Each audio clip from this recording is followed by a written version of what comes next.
Na clínica de oftalmologia, Ulisses, de 61 anos, apresenta-se com comprometimento visual que tem sido progressivo nos últimos anos. Ele nega sentir qualquer dor. Seu histórico médico inclui diabetes mellitus tipo 2. O exame físico mostra a opacificação bilateral do cristalino. Ao lado dele, Lorena, de 68 anos, chega se queixando de que cerca de 1 hora atrás começou a sentir uma dor excruciante no olho direito, acompanhada de visão turva e de ver halos ao redor de luz brilhantes. Lorena também relata que vomitou 2 vezes desde então. No exame clínico, seu olho direito está vermelho, com uma pupila dilatada que não reage à luz. Seu olho esquerdo parece normal. Com base na apresentação inicial, tanto Ulisses quanto Lorena têm algum tipo de condição ocular, mas primeiro um pouco de fisiologia. Se olharmos mais de perto para uma seção transversal de um olho, podemos ver que ele é dividido em 3 câmaras diferentes: anterior, posterior e vítrea. A câmara anterior inclui a área da córnea até a íris. A câmara posterior é um espaço muito estreito entre a íris e o cristalino. Finalmente, a muito maior câmara vítrea inclui o espaço entre o cristalino e a parte posterior do olho.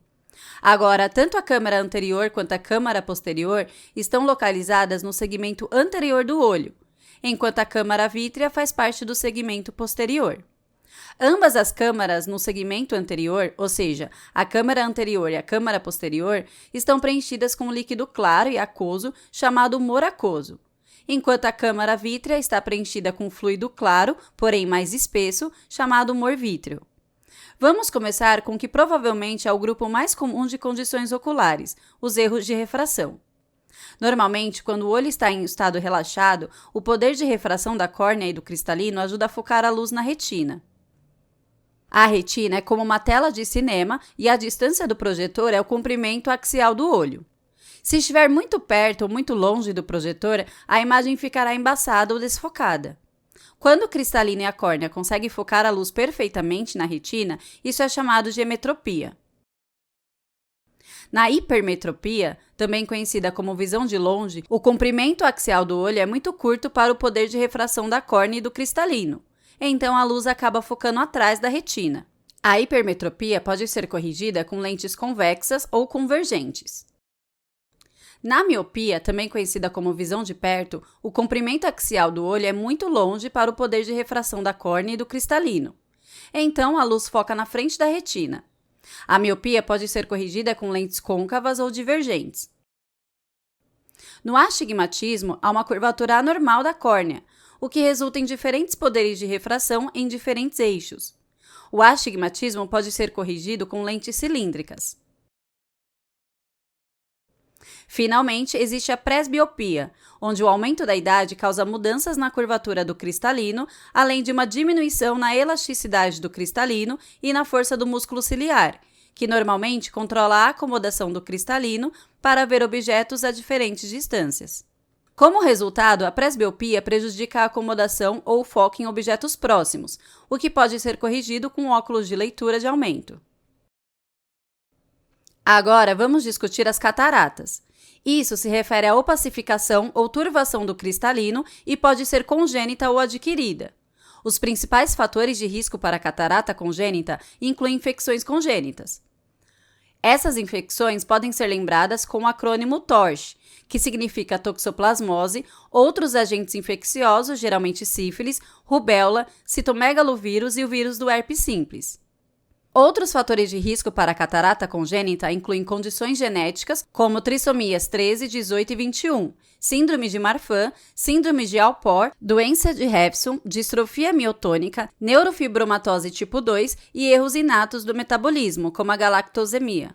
Lembre-se de que a galactosemia pode ser do tipo 1, causada por uma deficiência de galactose 1-fosfato-uridiltransferase, ou do tipo 2, que é causada por uma deficiência de galactoquinase. Tipo 1 é o mais comum, por isso também é chamado de galactosemia clássica. Aqui, o excesso de galactose circulante é convertido em galactitol pela enzima aldose redutase. O galactitol se acumula no cristalino, criando um ambiente hipertônico que atrai água, resultando no inchaço das fibras do cristalino até que se rompam, e isso é chamado de lesão celular osmótica. Agora, no que diz respeito à catarata adquirida, os fatores de risco incluem idade avançada, geralmente acima dos 60 anos, tabagismo, consumo excessivo de álcool, trauma ocular e infecções, exposição à luz ultravioleta, uso prolongado de medicamentos como glicocorticoides e diabetes mellitus. Observe que o mecanismo por trás da catarata no diabetes mellitus é semelhante ao da galactosemia. Assim, quando há hiperglicemia, o excesso de glicose circulante é convertido em sorbitol pela aldose redutase. O sorbitol então se acumula no cristalino, causando lesão celular osmótica. Agora, o principal sintoma da catarata é o comprometimento visual indolor, que muitas vezes é bilateral e progride lentamente ao longo de muitos anos. Tenha em mente que a catarata congênita também pode se manifestar com leucocoria ou pupila branca, que é um reflexo branco anormal da retina do olho, também chamado de reflexo pupilar branco. Lembre-se de que outra causa de leucocoria é o retinoblastoma. O diagnóstico de catarata inclui o exame com lâmpada de fenda, que mostra a perda de transparência do cristalino, e o tratamento é a remoção cirúrgica do núcleo do cristalino. Outra condição oftalmológica de alta importância é o glaucoma. Normalmente, o humor aquoso é secretado pelo epitélio ciliar na câmara posterior. Depois, flui através de um espaço estreito entre a frente do cristalino e a parte de trás da íris, e através da pupila para a câmara anterior. A partir daí, o fluido sai do olho através da malha trabecular, desce por um canal circular chamado canal de Schlemm e finalmente segue para as veias aquosas. Uma pequena fração do humor aquoso segue pelo caminho uveoescleral, drenando através da úvea e da esclera para ser reabsorvido pelos vasos orbitais. No glaucoma, parte da malha trabecular fica parcial ou completamente bloqueada.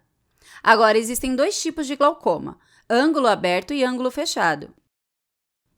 Primeiro, temos o glaucoma de ângulo aberto, que recebe esse nome porque o ângulo entre a córnea e a íris é aberto. Este é o tipo mais comum, especialmente em indivíduos negros, assim como em pessoas idosas ou com histórico familiar. Agora, o glaucoma de ângulo aberto pode ser primário, quando a causa é desconhecida, ou secundário a outra condição, onde o sistema de drenagem vai se obstruindo lentamente ao longo do tempo. As causas comuns incluem o acúmulo de glóbulos brancos, como no caso da uveíte, glóbulos vermelhos, como no caso de hemorragia vítrea, ou até mesmo elementos da retina, no caso de descolamento de retina. Em todos os casos, há um aumento gradual da pressão intraocular. Inicialmente, isso resulta na atrofia da borda externa do nervo óptico, diminuindo a visão periférica. Com o tempo, à medida que a pressão intraocular aumenta ainda mais, há dano contínuo ao nervo óptico, eventualmente levando à perda da visão central também.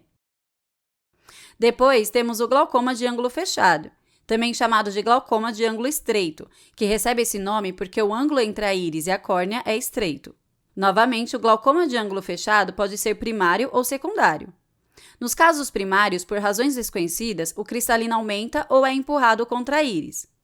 Por outro lado, os casos secundários são causados por hipóxia de doenças da retina, como diabetes mellitus ou oclusão da veia central da retina. Essa hipóxia induz a neovascularização ou o crescimento de novos vasos sanguíneos na íris, que é empurrada para frente, fechando o ângulo. Outra causa secundária comum de glaucoma de ângulo fechado em idosos é o uso de bloqueadores muscarínicos como a atropina. Esses medicamentos podem causar midríase ou dilatação da pupila, reduzindo assim o fluxo de saída do humor aquoso. Em ambos os casos, primários e secundários, o resultado é que o sistema de drenagem fica bloqueado, assim como no glaucoma de ângulo aberto. Agora, o glaucoma de ângulo fechado pode ser agudo, caso em que o bloqueio cause um rápido e acentuado aumento da pressão intraocular, sendo uma emergência oftalmológica. No glaucoma crônico de ângulo fechado, o aumento da pressão é mais gradual e menos severo, mas também levará a danos contínuos ao nervo óptico ao longo do tempo. Os sintomas do glaucoma de ângulo aberto incluem perda de visão indolor, que progride da periferia para o centro. O glaucoma crônico de ângulo fechado é inicialmente assintomático, mas também pode progredir para a perda do campo visual periférico para o central. Em contraste, no glaucoma agudo de ângulo fechado, é importante saber que se trata de uma verdadeira emergência oftalmológica, que pode levar ao início abrupto de dor ocular intensa, vermelhidão no olho, pupila dilatada e não reativa, visão turva e halos ao redor de luzes, bem como dores de cabeça frontais, náuseas e vômitos. Para o diagnóstico de glaucoma, pode-se utilizar a tonometria para avaliar o aumento da pressão intraocular. Também podem ser realizados testes de campo visual. O dano ao nervo óptico também deve ser avaliado, seja por meio de exames de imagem ou por observação direta. O tratamento se concentra em medicamentos que diminuem a pressão no olho. Isso pode ser feito de algumas maneiras. Primeiro, podemos diminuir a produção de humor aquoso com medicamentos como antagonista dos receptores beta-adrenérgicos, como timolol, e inibidores de anidrase carbônica, como acetazolamida. Em seguida, podemos aumentar o fluxo de saída do humor aquoso pelo caminho uveroescleral com anágulos de prostaglandina, como bimatoprosta e latanoprosta. Outros medicamentos podem ser usados para aumentar a saída de humor aquoso através da malha trabecular, como colinomiméticos, como pilocarpina e carbacol, ou diminuir sua produção, como agonistas alfa-adrenérgicos, como epinefrina, apraclonidina ou brimonidina. É absolutamente necessário lembrar que no glaucoma de ângulo fechado, alfa-agonistas são estritamente contraindicados, pois podem causar midríase e reduzir ainda mais o fluxo de saída do humor aquoso. Finalmente, casos refratários de glaucoma podem se beneficiar de tratamentos a laser, como a trabeculoplastia, na qual um laser é usado para abrir a rede trabecular, e a iridotomia, onde o pequeno orifício é feito na íris. Agora, como um rápido resumo, os distúrbios que causam erro de refração incluem hipermetropia, miopia, astigmatismo e presbiopia, e podem ser corrigidos com o uso de óculos apropriados. Catarata refere-se à opacificação do cristalino e pode ser congênita, causando leucocoria, ou adquirida, que se apresenta com perda de visão indolor e progressiva. Glaucoma é uma condição onde o fluxo do humor aquoso é bloqueado e pode ser de ângulo aberto ou fechado, sendo que cada um pode ser primário ou secundário.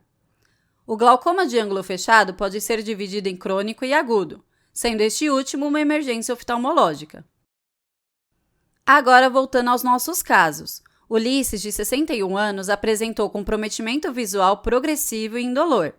Esta queixa, juntamente com a opacificação bilateral do cristalino, encontrada no exame físico, deve fazer você pensar em catarata. Outras pistas incluem sua idade e histórico médico de diabetes mellitus, que são fatores de risco para a catarata adquirida.